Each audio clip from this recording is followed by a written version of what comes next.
for lunch, or end the night with friends. Check out Double Eagle Golf today inside the Kinetic Sports Complex on West O Street. This is the Happy Hour. You guys going to happy hour? Live from the Coppel Chevrolet GMC studios in the heart of Lincoln, America. Yeah, I'll come for a couple. Here are your hosts, Nick Sainert. I want to know what it's like to commit a crime without having to spend time in jail.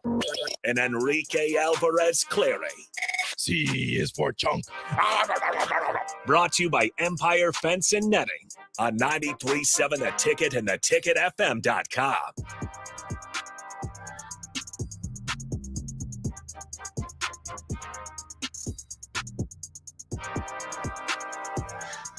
Welcome in. Happy Wednesday. This is the Happy Hour 93.7 The Ticket, theticketfm.com. Nick Sainert and Enrique Alvarez Clary with you. Rico, what's up? Hello. How's it going? It's going fantastic. I am here. I am full of wings. Shout out to Wingstop for providing us with delicious wings and some fantastic fries for me and some corn for Nick. It's great. It's great. I love it all. It was very delicious. Had my normal mild wings. Did you have your smoked barbecue? I had my normal hickory smoked barbecue wings. Yeah, not surprising there. They're all right. delicious. I was told to try the Louisiana rub, and I was like, you know what, I should. And then I got there, and I thought, nah, we're going with Old Faithful. Everybody says that the Louisiana rub is the best. Maybe I'll try it one day. Maybe. All right, 402-464-5685, the Honda Lincoln hotline, the Starter Heyman text line. Both those open for you guys. We get this right away from Eric. Bleep you, Rico. Love you too, Eric. There you go. Nice job. Eric's early. He was early. He was right on he was right on it. Thomas and Lincoln adds this. I'm not a hater. I spread my hate. Not sure I understand. I don't know what's going on. Basically, Lincoln, Vershawn was accusing me of not doing my job in the final segment. If you weren't doing your job, nobody would have been able to hear Vershawn because you would have been pushing the buttons. Bingo. I could have muted Vershawn at any point. Very easily With just one little click of the button. A little doot. Would have been a breeze. No Exciting show. If you've been MIA the whole week or just haven't been listening super intently, my final show this week. I'm heading out of town tomorrow, so it's an exciting one today. It's going to be interesting the next 2 days. It's going to be a lot of Rico. Rico's taking my spot on the captain for the next couple days. So you are going to get uninterrupted Rico from 8 a.m. to 3 p.m. Yeah. Well, might be interrupted at some point. Uninterrupted. I kind of hope for the sake of the listening ears. For the sake of me? Well, not even you. Just the listeners. That maybe it's. What am I going to uninterrupted? There's going to be commercials, obviously, but you're going to have old school with DPJ Rico. There you go. You're going to have one-on-one with DP Rico. You're going to have the captain, Vershawn Rico. You're going to have happy hour. Obviously, Rico. No, Nick. Nathan. I need to double check, make sure Nathan's understanding that he needs to be here before 2:00 because he just strolled in at 2:08. I just saw him out of the corner of my eye. So I need to make sure Nathan is willing to, or not willing. He knows he needs to be here at 2. Eric, there's no escaping meet him tomorrow and Friday. Eric goes, damn it. Thomas and Lincoln is excited. He goes, woo, but sarcasm. Jory says, great. It'll be all Bellevue West all week in track. No, it won't. Yes, it will. Have you seen your Twitter? It won't. At no Bellevue West track, Jalen Lloyd out of Omaha Central uncorked right. a 50-foot triple jump on his second jump of the day. He can sit. He's done. He can sit down. He doesn't have to jump anymore. He can sit down. He has one more and then finals to go, and he's good to go. Garbage Man says this. I don't know what you guys pay Rico, but it's not enough. Stop. Please don't ever say that again, Garbage Man. Garbage Man. I mean, I am the glue. I feel like that's something we need to get Mark in for that conversation. I am the glue. Whether or not Mississippi Mud Dog has said it. All right. 402-464-5685. A lot of stuff coming up. Husker softball is on the road to. This is unreal, man. I am Rico is the ticket goat. Somebody says. Thank you. Please keep the love flowing. It was a hate fest yesterday on the captain for me. I need this. This is just balancing it out. I love it. Just balance it out. Make him feel a little better about himself. Somebody says 1000% agree with Garbage Man. Yes. Wow. All right. So 2:30 today, we'll be joined by Nate Rohr. They are the voice of Husker softball. Husker softball on the road to Stillwater. However, there's a couple things we can do right now. A couple things have gone through our mind. Mm-hmm. we talked about, we brought up the idea yesterday that we might do a tip jar today. So if you guys want to do the tip jar, send it in 402-464-5685. The other thing that came to my mind was, do you guys remember how much fun it was to follow recruiting during the Mike Riley era? Okay, I'm going to get in trouble for this. I'm going to get in trouble during this segment. Why? Mike Riley's coaching career at Nebraska was not the greatest on the field. Off the field, Mike Riley was fun. Mike Riley was fun when it didn't come to football. Yeah, when you're not talking on the field success or on the field production, Mike Riley's coaching tenure was fun. So here's what. So Mark and I were talking about this, like Mike Riley and stuff, earlier today, and we remember like they would tweet out the black flag on Twitter when they got a commit, and everybody freaked out as Dansby Swanson gets drilled. Ouch. But they would bring up everybody would be freaking out because Nebraska just got a commit. Everybody would and know. that was the time of like silent commits really being a thing for Nebraska. Like remember Buki wanted to commit when he came to the spring game his first year, but then they had him wait till the second year when he came, and then he commit. Like it was wild. And I was kind of looking back in the 2018 class, and some of the names, I mean, it was Mario Goodrich, who eventually ended up at Clemson, and I think he played in the what is it called? Played in the semifinals. I think he started for the well, semifinal team. So he started in the semifinals because there was a play in the end zone, and I was like, "Whoa, Mario Goodrich!" Yeah, they said Mario Goodrich, and I go, "I know that." Wait, name. Mario Goodrich. Wait a minute. And so, like, it was Mario Goodrich. Joshua Moore was the biggest one of that class. It felt like because he had like the 53 offers. Ended up going to Texas. I believe he transferred out of Texas. And then like to feed into the rumors there, I want to know where he went. Joshua Moore. Oh, he's in the portal. So he's in the portal. There you go. It looks like on January. This is interesting. So January 24th, 2022, Joshua Moore transfers. So a couple things have happened. Oh, in Joshua Moore's career? Yeah. So it does not look like it's gone well. So in November 8th, 2021, he enters the portal from Texas. December 23rd, he transfers to Texas Tech. Okay. January 13th, 2022, he enrolls. January 24th, he transfers to SMU. Okay. May 9th, he decommits from SMU. Okay. So he is... That is all over the place. Texas Tech, SMU, committed, uncommitted, transferred, transferred. That is a lot of. That's a lot of movement for Joshua Moore. Remember Micah Parsons? Micah Parsons was fun, and I'm not talking about like Micah Parsons, great Penn State linebacker, great Cowboys. Friday night I'm talking Friday nights lights. Micah Parsons. Maybe he's coming to Nebraska. Micah Parsons. That's the Micah Parsons I'm talking about. So it wasn't actually. A lot of people call that a pipe dream. If Nebraska was winning that year, they were in a good spot for Micah Parsons. Buki and Micah. And they like if Mike Riley, a hard name. If Mike Riley would have stuck around or there was more stability, everybody kind of knew by Mike Riley's final year that it was coming to an end. Plus, it was working out well that Scott Frost was undefeated and the coach of the year and things like that. So everything kind of just fell into place. And with Bill Moose, things like that as well. Bill Moose being the AD, not Sean Eichhorst. And so, anyway, it was kind of one of those things where Micah Parsons, I don't think it was just a pity visit to Nebraska. Like, I seriously think he liked Nebraska and he loved the staff. The Micah Parsons to Nebraska movement had legs. It did, until everybody kind of realized, like, yeah, it's Mike Riley's not sticking around. This is his last year. Your AD gets fired. You're not far behind. Scott Frost is having success. He's a it works out former perfect. Quarterback. This is going to happen. Yeah, exactly. So, and I mean, Mike Riley was everybody talks about Bo Pelini and how much his players loved him. I'm pretty sure the players loved Mike Riley as well. He took him to Kendrick Lamar. How do you not love your coach? Yeah, picture with Chance the Rapper. Mike Riley took him to Kendrick Lamar, had a picture with Chance. I still don't know if Mike Riley ever lived in a house.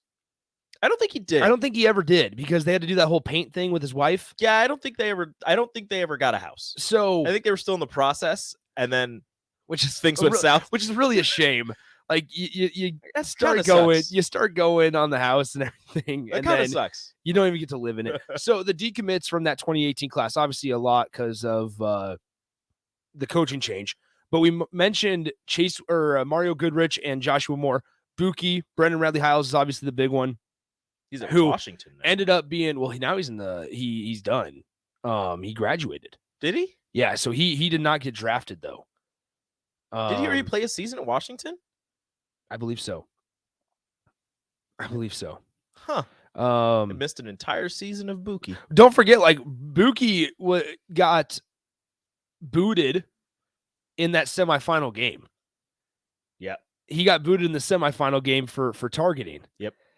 So that was kind of interesting seeing him on a big stage. I mean, he got kind of toasted on the big stage, but so they had the decommit of Brendan Radley Hiles, Joshua Moore, Mario Goodrich. Then you also had Chase Williams, who ended up at USC, then entered the transfer portal after a couple years and is at San Jose State currently. And then you had Cameron Brown, who was a wide receiver at the time, decommitted from Nebraska. I want to say he committed to Missouri and then decommitted again, committed back to Nebraska, ended up decommitting after that because the coaching change, ended up at Ohio State on signing day. I feel like that's a pretty good road. Or excuse me, let me redo that. He commits to Nebraska, attends Ohio State's camp, gets an offer from Ohio State, decommits from Nebraska, then commits to Nebraska again a couple months later, then obviously decommits after on signing day after this coaching change. Yeah. And then going through Masri Mapiu from York, Oh, that whole deal. that was a weird situation. Is he still at Lafayette? No, he is at McNeese State. Huh. So there's that, and then the whole Eric Fuller thing. Do you remember that guy? I don't remember. So he was a defensive back, and he started out this class like for a high 4-star guy. Mhm. Then there was some legal troubles in California, and nobody heard from him for a very, very long time, and we just kind of didn't know if he was still part of the class. Technically, according to like recruiting sites, he was still committed, Mhm. but you never heard anything about him. Coaching staff obviously couldn't talk about him until he was signed or whatever. And so we just kind of had to hold on to our breath.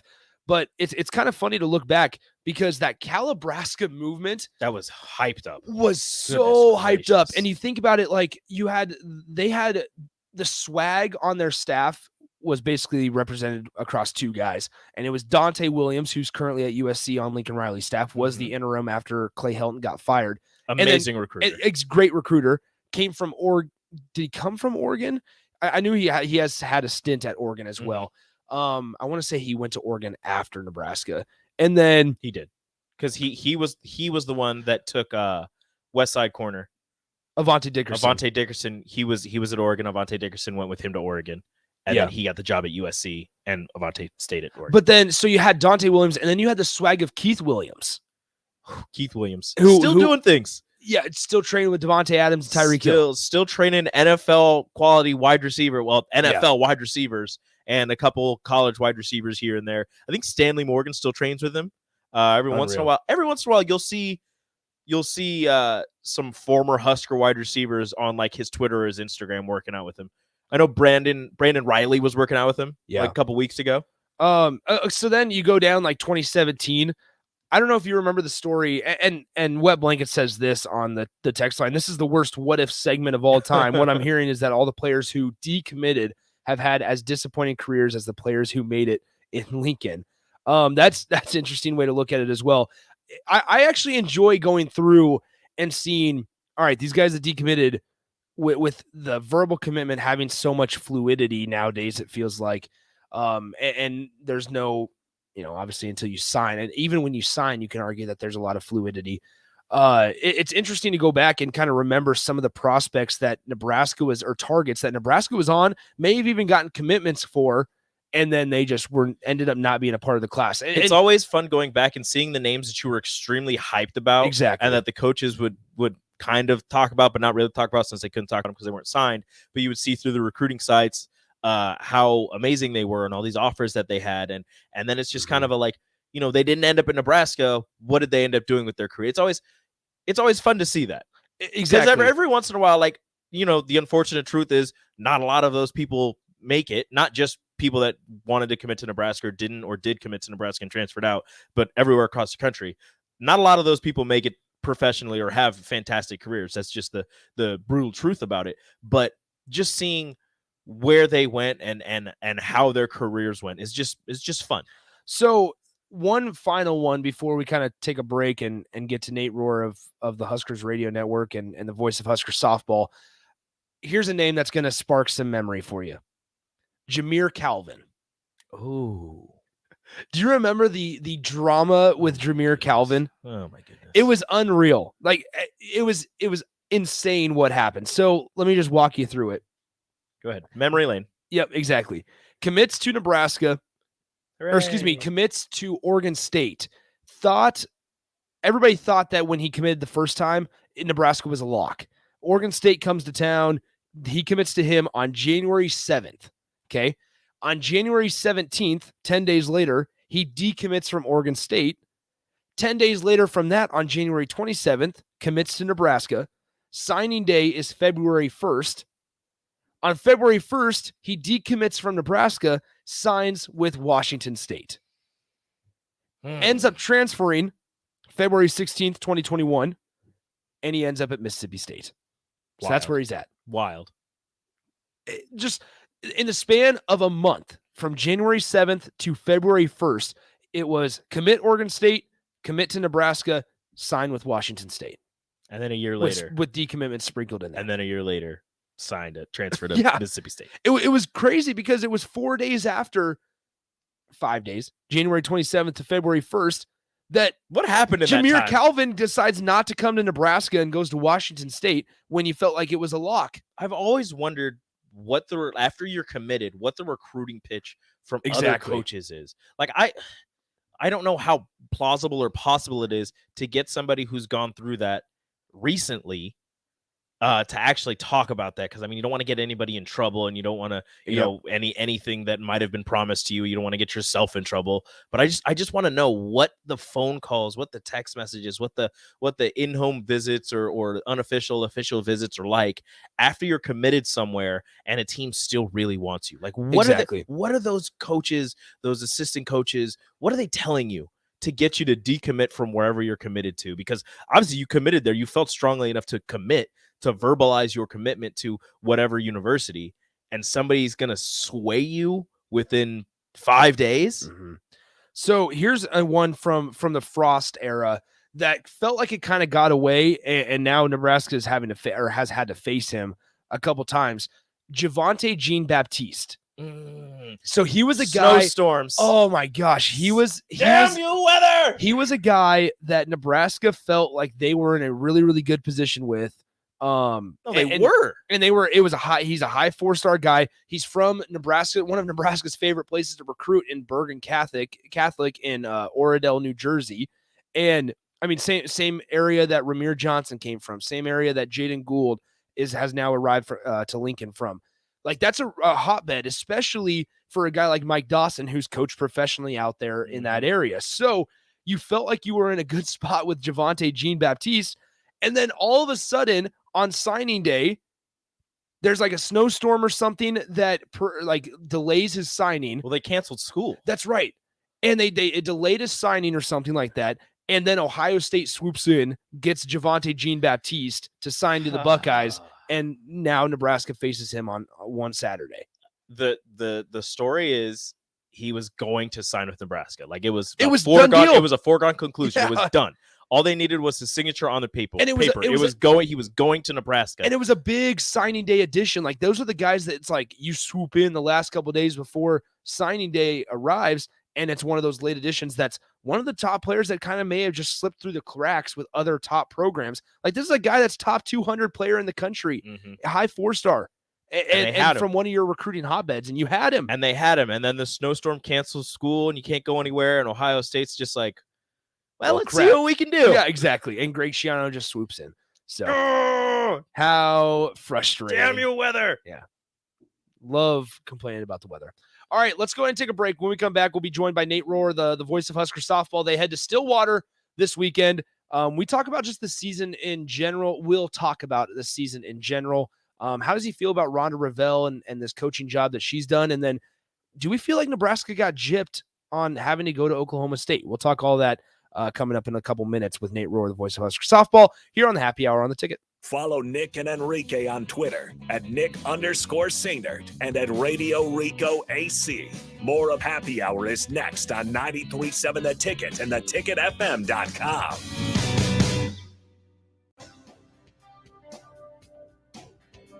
Sponsored by John Henry's Plumbing, Heating, and Air Conditioning. Cloud cover will slowly move out of the region. By later this afternoon, should be mainly sunny, a little warm with a high of 83, light north winds at around 10 to 15. Mainly cleared tonight with a low down to around 59. The heat builds in for our Thursday. We're looking at sunny skies and an afternoon high in the low 90s. I'm meteorologist Tim Wright for 93.7 The Ticket and theticketfm.com. Start your Sundays off right with Jeff and Nicole Essink on Fitness Fanatics. Jeff and Nicole discuss health and wellness, how to achieve fitness goals, and more through the life of gym owners and gym goers. It's Fitness Fanatics from 9 to 11 a.m. on Sundays on 93.7 The Ticket and theticketfm.com.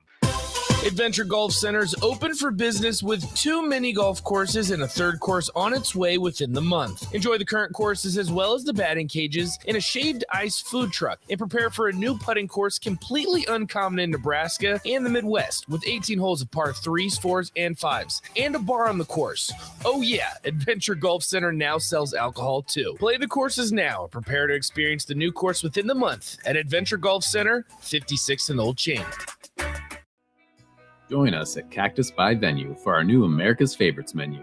We're keeping your favorite dips and tacos and adding brand new dishes, including delicious steaks, burgers, pastas, and more. Focusing on vibrant casual dining using a blend of fresh ingredients prepared from scratch. Located at 56 and Highway 2 in the Edgewood Shopping Center, see the whole menu online at cactusbyvenue.com and order yours to go at venuedelivered.com. Cactus by Venue, America's Favorites. There's nothing quite like the Mercado by Certified Piedmontese Beef. The Mercado offers unique ingredients you can't find anywhere else, open every day from 8 a.m. to 8 p.m. The full-service butcher shop and retail store is wonderful for meat lovers with their exclusive Certified Piedmontese Beef and assorted sausages, plus other quality meats, including pork, chicken, and a wide range of the freshest seafood. Plus, every Friday from 11 to 2, the Mercado serves up the best lunch in town on their Friday Feast menu. Stop in at the Mercado today at 84th and Havelock or visit their website at cpmercado.com to see current deals. Hey, it's Nelson inviting you to stop by the newest Caterpillar Vape shop here in Lincoln at 2601 North 11th Street. Get to know the team that will find you exactly what you're looking for. Premium e-juice, CBD, Delta 8, mods, kits, and more. They can answer any question you have and find the right fit for you. In a hurry, hit the drive-thru for convenient service. Amazing rewards for existing customers, and as always, new Caterpillar Vapes customers get 50% off their entire purchase. Now is the time. Stop in. Caterpillar Vapes, 2601 North 11th Street. Follow on Facebook or online at caterpillarvapes.com. My son Aiden has asthma. Secondhand smoke has triggered his asthma so badly, he ended up in the emergency room and spent multiple nights in intensive care. Now he's on a whole bunch of medications. My tip to you is, don't be shy about telling people not to smoke around your kids.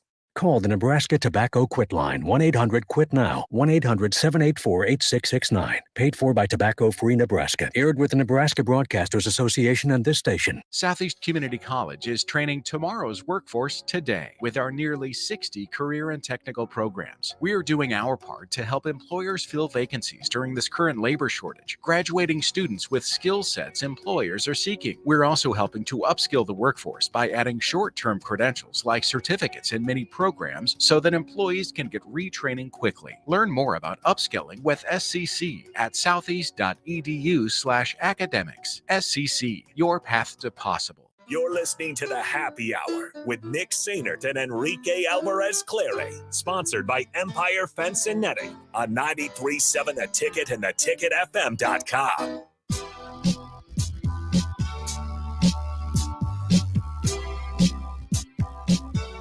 All right, back here on the Happy Hour, 93.7 The Ticket, theticketfm.com. And it's an exciting weekend around Husker athletics, particularly Husker softball. They head to Stillwater.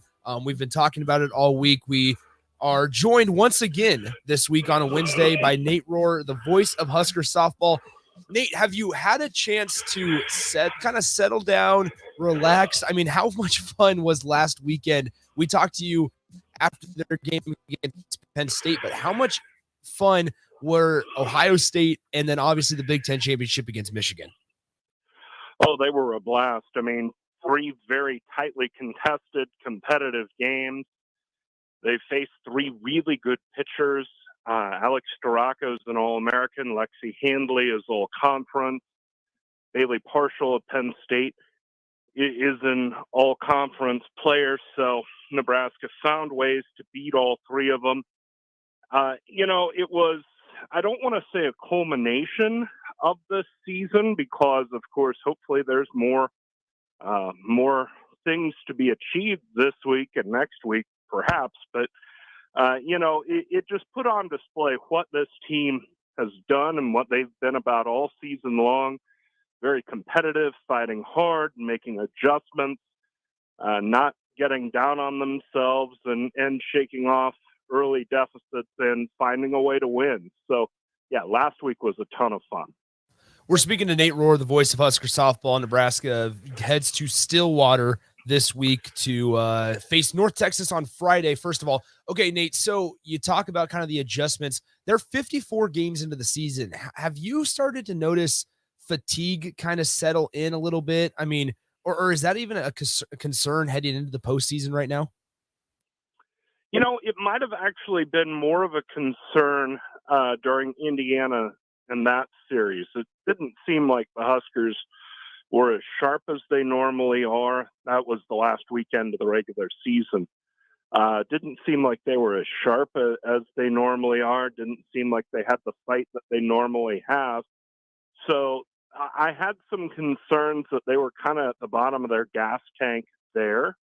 But they took a deep breath. They came out. They found a way to win the other 2 Indiana games. And then last week, I think they came out pretty sharp. They faced really good pitching all week and somehow found a way to win 3 games. And everybody's through finals. Everybody's through school. So now their focus can be entirely on softball. So I feel like there might have been a little dip the last weekend of the regular season, but I think they're on an uptick. With this caveat, I talked with Rhonda Revelle on Monday. The Huskers had a normal practice scheduled at Bowlin Stadium Monday, and of course the Huskers were less than 48 hours removed from winning the Big Ten title. And as that practice went along, Coach Revelle saw that the effort was really good, but at the same time, it just wasn't as sharp. And so she decided to cut practice a little short and give them some more time to recover, because as fun as last weekend was, it was also really taxing. You face great teams like that and you find a way to win and you have the big emotional outburst at the end. And the Huskers got back to Nebraska late Saturday night. I know Sunday I didn't have a whole lot of gas in my tank. And then, of course, Sunday you have the celebration at Bowlin Stadium and the selection of the team in the NCAAs. So I think the team was a little tired, but I think they've had a couple of days to really take a deep breath and, settle in to the idea that they've won a Big Ten championship, and that was a lot of fun, but now more business is ahead of them down in Stillwater.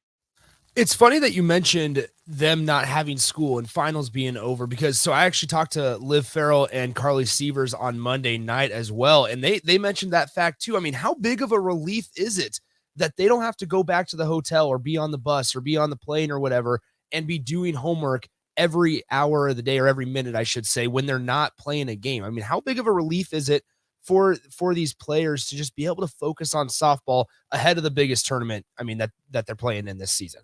Oh, I think it's a really big help. And when you think about just how tough college is just by itself, just in the classes you take, and you look at this Nebraska softball team that's pretty accomplished in the classroom, so obviously you have to put some pressure and and some drive on yourself to get done what they've gotten done in the classroom.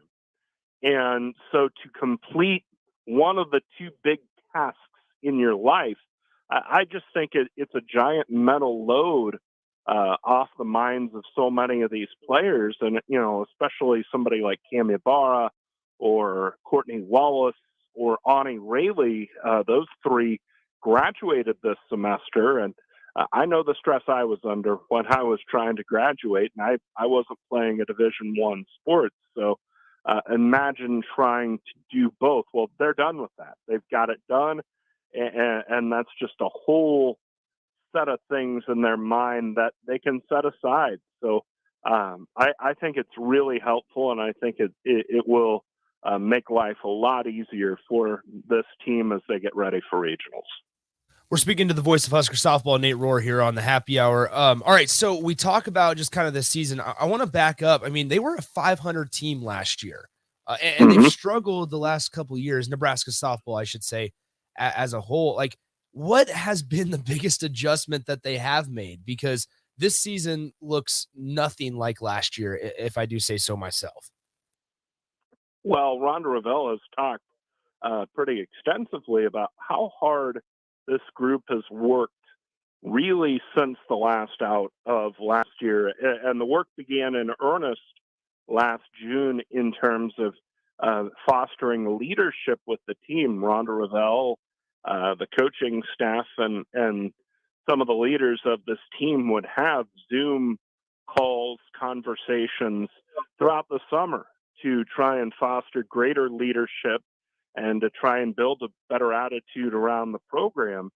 And when you have a good attitude, I mean, this sounds cheesy and this sounds basic, but it's true that if you have a good attitude, you get more out of the work you put in. So they had a good attitude. I think they were committed in the weight room and in the batting cages throughout the summer. So they really just put in a lot of work, and that work has been in a positive direction throughout because of that improved leadership. Rhonda Revelle's told me on several occasions she hasn't had to coach effort and she hasn't had to coach attitude. And when you've got those two locked in, it's amazing what you can do. And so this team has, rather than, fought itself and try to just get the basic stuff done, they've been able to stack good days on good days on good days. And so some players have taken a drastic step forward. You think of Olivia Farrell. She's pitching as well as she has pitched in her Husker career. Cami Barra is having as good a year as she's had as a Husker. Maya Felder's had a terrific year. I've been so pleasantly surprised by what they've gotten out of Abby Squire because, you looked at Squire's numbers last year and she played some and she was a part of the lineup some of the time, but those numbers didn't jump out to you to say, hey, look out for Abby Squire. But that's what we were hearing from the coaching staff and from people around the program throughout the fall and even into the spring. And she's put together an all-conference year to where she's not just a useful player, she's an elite player. She's an all-conference player. So when you have people stepping up individually like they have, of course, that builds some confidence and gets you going in the right direction. And it's just continued and snowballed for this team. I want to talk specifically about Rhonda Revelle for a brief moment because I looked this up. She's going to be coaching in her 21st regional in her career, which is pretty remarkable. Hall of Fame coach, obviously. But where does this season kind of sit on that pedestal for Rhonda Revelle in your mind? Obviously, since you've kind of covered the team and things like that, because this team is relatively young, despite Courtney and Liv and even Cami Barra. So where does this season, 40-win season, kind of sit on the pedestal in your mind of Rhonda Revelle's successes, especially here at Nebraska? Well, I think it's the best coaching job she and her staff have done. I mean, I think in 2013 and 2014, both regional championship years, and 13 they went to the Women's College World Series. They had more talent. They had the Edwards twins. They had Kiki Stokes. They had MJ Knighton for the second of those 2 years, Alicia Armstrong, Haley Decker. So I think the overall talent of those two teams was better, but I think this is the best coaching job she and her staff have done in my tenure of covering Nebraska softball. And I started in 04 because there were just so many questions about this team coming in. The Courtney Wallace had been decent in the circle last year, but it's not as if she was dominant. But she's been dominant at times this year, and Olivia Farrell has been dominant this year, and they've even gotten good work out of Kaylin Kinney.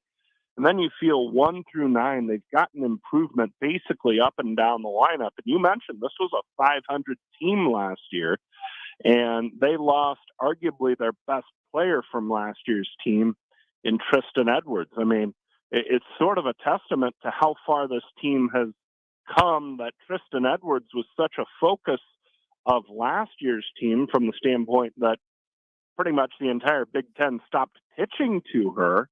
And you barely hear a peep about her this year because so many people 1 through 9 have stepped up and filled her absence. So I think this is maybe the best coaching job Rhonda Revelle and her staff have done in a long and really successful tenure at Nebraska. We're speaking to Nate Rohr, the voice of Husker softball, kind of turned into a weekly conversation, which I know I'm not complaining about. Okay, so let's look ahead now to the Stillwater Regional. They face North Texas on Friday. How do we feel about the landing spot? I mean, geography had to play a pretty big deal in figuring out where Nebraska went, or am I wrong in saying that? No, you're right, because I invite you to look at the Columbia Regional. Mizzou made a late surge at the end of the year and played their way all the way into the SEC championship game. They were in the 20s in the national rankings most of the year, and then played their way into the SEC championship game. And in recognition of that, and I think also in recognition of the fact that the NCAA needed some different geography hosts for regionals, they put a regional in Missouri, and the Tigers have as their number 2 seed Illinois, and the Huskers finished better than the Illini in the regular season. They obviously went farther than them in the conference tournament, but 1, they didn't play, and 2, Illinois can bus to Mizzou, but they cannot bus to Oklahoma State. Nebraska can bus either place. And to save some money as far as a charter flight is concerned, the NCAA sent Nebraska to the tougher regional in Oklahoma State. So I think geography was front and center in how this regional was formed. And the NCAA wants to bus in 2 of the 3 visiting teams for regionals, and mission accomplished with this one. But I don't know that it's as competitively fair as maybe it should be. Yeah, I noticed on when I was sitting at Bowling Stadium on Sunday for the selection show. I mean, the first thing that popped out before we heard the Huskers names called was like Oregon having to go to Fayetteville, I believe. And I mean, that's a kind of a far trek for them as well. So I mean, that's 2 years in a row, Nate, that Nebraska's kind of been gypped. Last year on baseball, and now this year on softball. I mean, I'm not saying we should protest or anything, but I feel like Husker fans should do something about it. Well, it's tough for Nebraska because they are kind of at a geographical crossroads. You talk about Oregon flying down to Fayetteville. There was nowhere for Oregon to go. There was nowhere that they could bus to, because the only team hosting a regional in their 400-mile radius was Washington, and they won't put 2 teams of the same conference in the same regional. So there was nowhere for Oregon to go. And so the way that college softball has kind of gone, and the way the power has shifted in college softball strongly to the Southeast, not only with the Southeast Conference, but also in the ACC, anytime the NCAA can bus somebody to a regional and it's not just totally out of whack competitively, they're going to do it. And that's what happened in this case. All right, Nate, last one before we let you go. I appreciate you hanging on for such a long time here. All right, so I'm curious kind of to look ahead to seasons to come. I know the players and coaches aren't necessarily thinking about this right now, but just kind of talk about what a 40-win season can do for the trajectory of the program, because we talked about it. I mean, you look up and down the roster, and Abby Squires is a sophomore. Billy Andrews is a sophomore. Ava Breadwell is the freshman of the year. Obviously, I mean, a freshman in her case. I mean, what can a 40-win season and a tournament appearance do for the trajectory of a program, especially in college softball? Well, I think it can absolutely change it, and especially in this brave new world of college softball and college athletics with the transfer portal, it would not surprise me if Nebraska is active in the portal to add a part specifically an arm after they lose Olivia Farrell and all the production she's put forth for this team. And so as you go out and recruit someone to transfer in as a pitcher, you can say, look, this lineup that you're getting back is one of the most productive in college softball, and everyone except Ibarra is back. So if you come here, we can do some really special things. And that's one thing that's kind of changed with the portal, is that things can move quicker. So often in college softball, recruiting happens early. It's been a fight in the sport to try and curb early signing, early commitments, because, so often people are committing as freshmen and sophomores, and the world can change quite a bit after you start driving and you get 2 more years of high school and all that. And so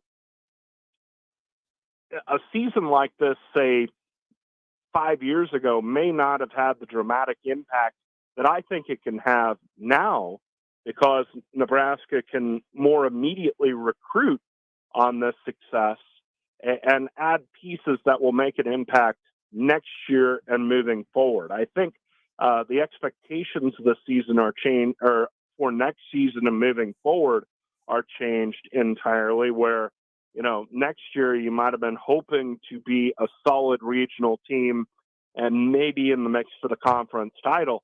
Now you're thinking about a conference title and possibly hosting a regional. So it just changes the trajectory of the program. And, last year was a step forward because of the addition of Billy Andrews, Sydney Gray playing half the year. But this year was an even bigger step forward than just another year of improvement that that young core would have suggested. All right, Nate. So I would be remiss if I did not ask you to give a brief rundown on North Texas, Nebraska's first opponent. I mean, what should Husker fans be watching for at 5 p.m. on Friday night? Well, it's a decent North Texas team. They come in pretty battle tested. They've played some high level competition, played Oklahoma State really tough in mid-March. They haven't really beaten any A-list foes, but the offense right now is clicking. They scored a combined 26 runs over their 3 games at the CUSA tournament, which they won. The offense is decent to good, just under 6 runs a game. They've got 2 pitchers, including Ashley Peters, who transferred from Purdue. So the staff is solid.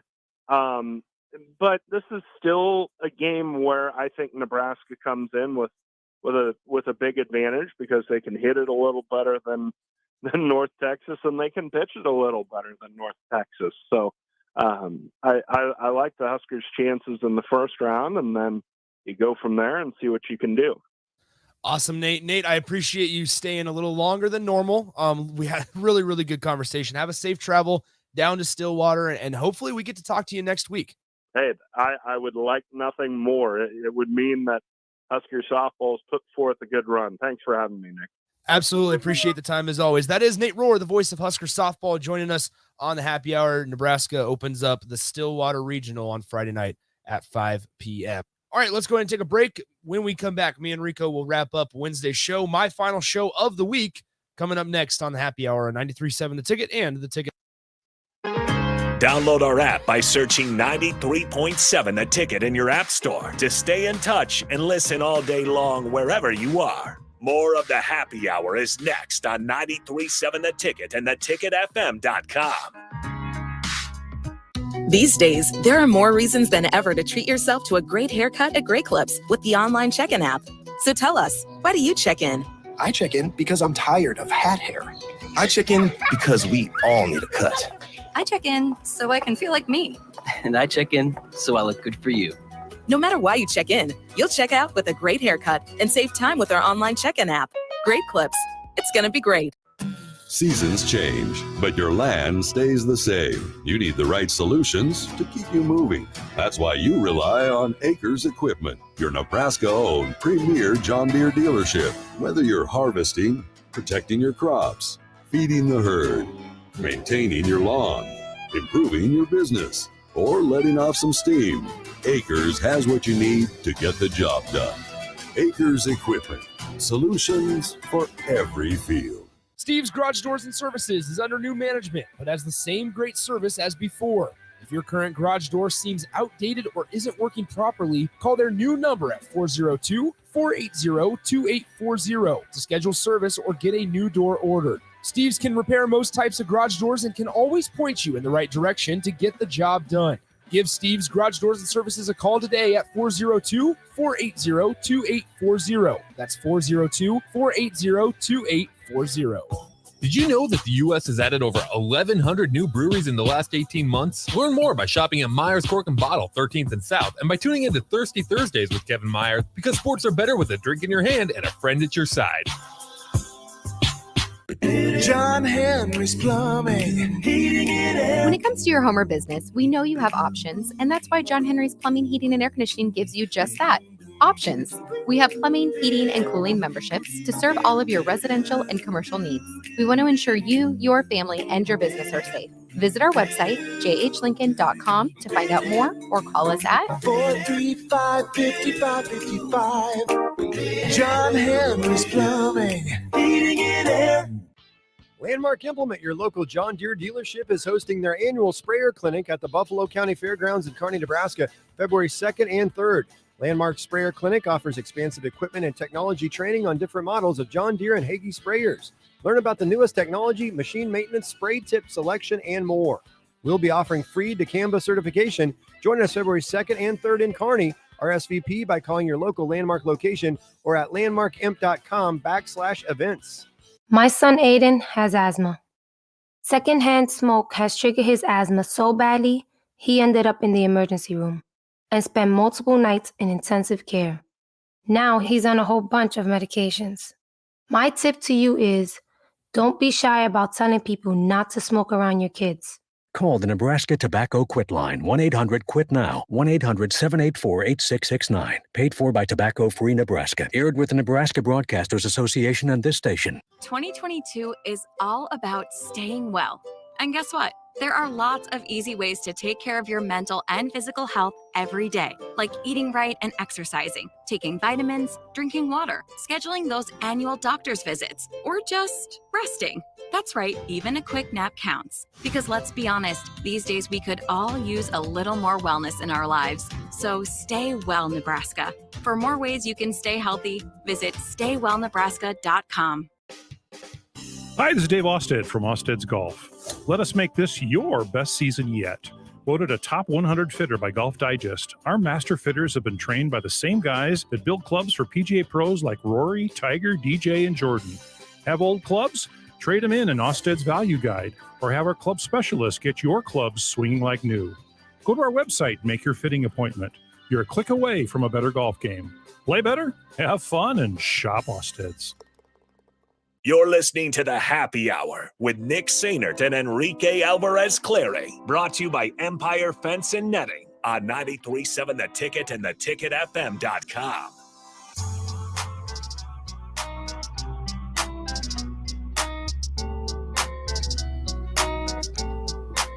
Back here on the Happy Hour one final time on a Wednesday. 93.7 The Ticket, theticketfm.com. Nick and Rico with you as usual. Appreciate Nate Rohr for joining us. Really good stuff from him. Very fascinating stuff with the whole. If you missed that interview, I highly recommend you go back and listen to all of it, but especially the part where he explains how Nebraska got dealt Oklahoma State's regional, and the reasoning is just dumb. I get it because the NCAA doesn't want to spend a lot of money. Like I get it. I also don't want to spend the billions of dollars I make every year. Exactly. This is the second year in a row that Nebraska's been gypped. Husker baseball got gypped last year, had to go down to Fayetteville because of geography reasons. Geographical reasons. And now Nebraska has to go down to Stillwater, where, don't get me wrong, I truly believe Nebraska could come out of the regional. Like, I'm not going to be shocked at all. And big part of it is Cam Ibarra. Big part of it is the leadership that they have gotten out of Olivia Farrell and Courtney Wallace in the circle. And then the production from all the young players like Nate and I were talking about as well.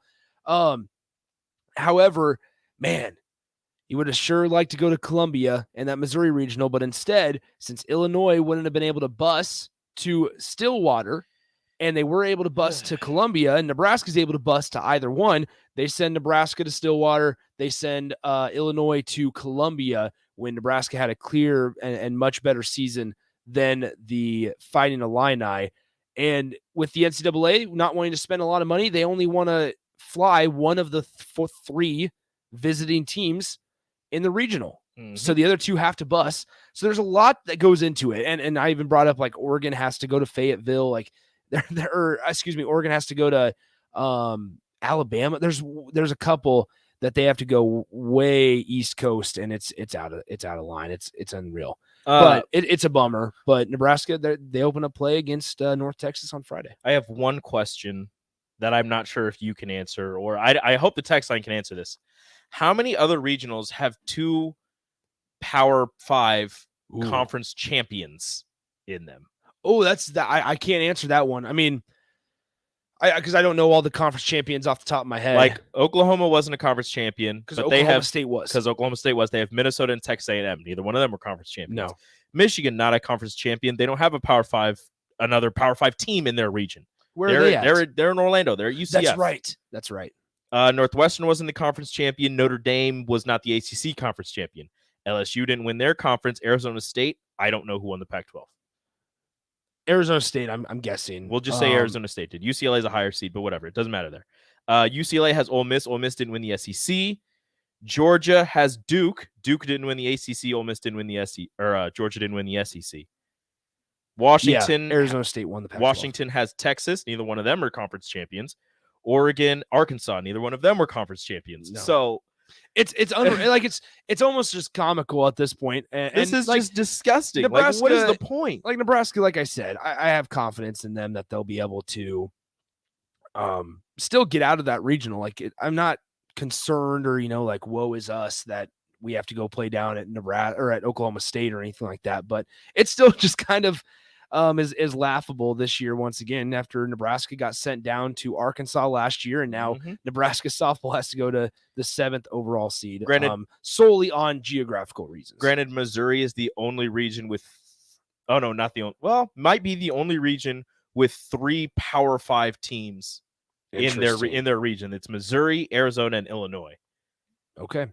And I got a text. I understand that UCF is their conference champ, they're in the American Athletic Conference. Exactly. It's not Power 5. Last thing, so since it's last time I'll be talking this week, Husker baseball, they play Michigan State tomorrow. They start their season. It's a Thursday, Friday, Saturday series. Anyway, what is interesting about that, so Mark and I were looking at the things that needed to happen for Nebraska to make the Big Ten tournament next week that starts on Wednesday. And basically, it's a lot of what happens between Nebraska and Michigan State, obviously, but then Purdue and Maryland. Now, Maryland is tied for first. Purdue, there's basically 2 of the favorable scenarios that Nebraska needs to have happen. One scenario is Nebraska sweeps Michigan State, and Purdue drops 2 of them, loses 2 of 3 to Maryland. To Maryland, who's number 1. Now, Purdue's a mediocre Big Ten team. That is doable. Okay. Or vice versa. Nebraska needs to win 2 of 3 against Michigan State, and Purdue needs to get swept.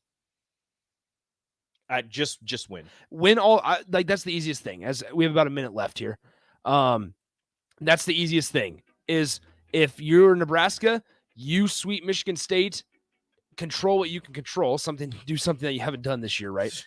Control what you can control, and just hope and pray that Purdue loses to first place Maryland, basically twice. Yeah, you need them to lose twice, which is not out of the realm of possibility That's at all. the number one team in the conference. They should take care of business. And it's wild because now we're talking about the Big Ten here, and Michigan's having a down year. Nebraska's obviously had a down year. They have Maryland and Rutgers, who both have over 40 wins. Maryland has 42. Rutgers has 40. Iowa has 30. Like there's a way that the Big Ten gets 3 teams in, and if Michigan and Nebraska are having the seasons that they're supposed to, that's 4 or 5 in the Big Ten. It's wild. It's crazy. All right, we're done for today. I will talk to you guys on Monday, but Rico and Nathan are in tomorrow. Have a great weekend. I'll talk to you on Monday. See ya. Adios. This is Lincoln's home for sports